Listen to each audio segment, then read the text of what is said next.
Loi 4. L'équipement des joueurs.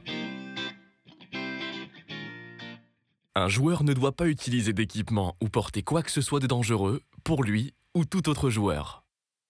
Tout type de bijoux, collier, bagues, bracelets, boucles d'oreilles, rubans de cuir ou de caoutchouc, etc. est interdit et doit être ôté. Recouvrir les bijoux de rubans adhésifs n'est pas autorisé.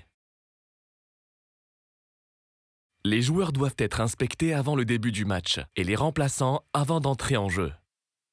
Si un joueur porte ou utilise un objet ou un bijou non autorisé ou dangereux, l'arbitre doit ordonner au joueur d'ôter l'article, de quitter le terrain au prochain arrêt de jeu s'il ne peut pas ou ne veut pas s'exécuter.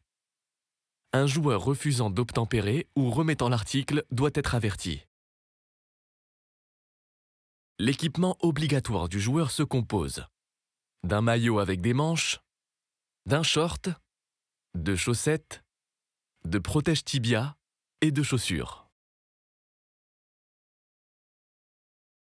Les gardiens de but peuvent porter des pantalons de survêtement. Un joueur ayant perdu accidentellement une chaussure ou un protège-tibia doit les remplacer le plus vite possible et au plus tard lors du prochain arrêt de jeu. Si, avant de le faire, le joueur joue le ballon et ou marque un but, le but est accordé. Les deux équipes doivent porter des couleurs les distinguant l'une de l'autre et des arbitres. Tous les joueurs d'une équipe, excepté le gardien de but, doivent jouer avec un équipement de même couleur. Le port de chaussettes de couleurs différentes n'est pas autorisé. Chaque gardien de but doit porter des couleurs distinctes de celles portées par les autres joueurs et par les arbitres. Si la couleur des maillots des deux gardiens est la même et si aucun des deux gardiens n'a d'autre maillot, l'arbitre autorise à jouer le match. Pour les équipes d'âge, les sous-vêtements, longues manches en dessous du maillot, le short de cycliste et ou les collants peuvent être d'une autre couleur que la couleur principale des manches du maillot ou de la culotte. La couleur des sous-vêtements doit être la même pour tous les joueurs de la même équipe. En équipe première, la couleur du maillot de corps, des cuissardes et ou des collants doit être d'une seule couleur qui doit être la même que la couleur principale de la manche, des maillots ou partie inférieure du short. Ou d'un motif ou de couleurs reprenant à l'identique celle des manches du maillot. Si la couleur de l'équipement, maillot, short, chaussettes des deux équipes ne se différencie pas suffisamment, l'arbitre doit prescrire aux joueurs le port d'un maillot, d'un short et de chaussettes d'une autre couleur.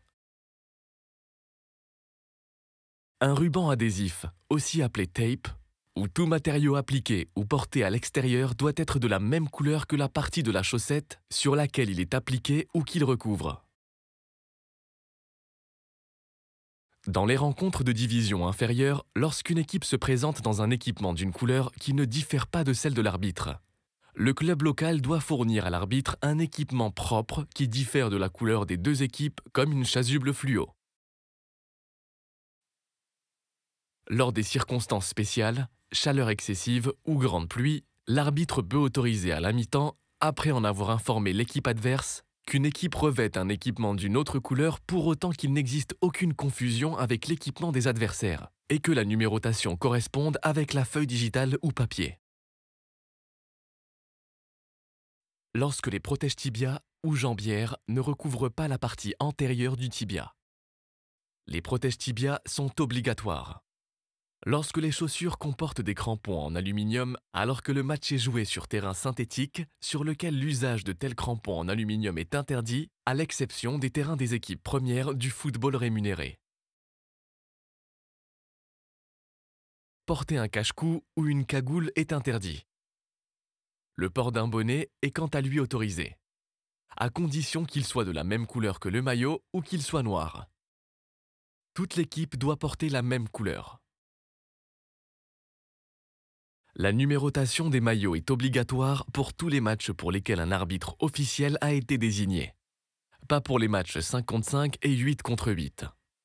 Si les maillots ne sont pas numérotés, l'arbitre fera jouer le match, mais il mentionnera ce manquement sur la feuille de match en fin de rencontre.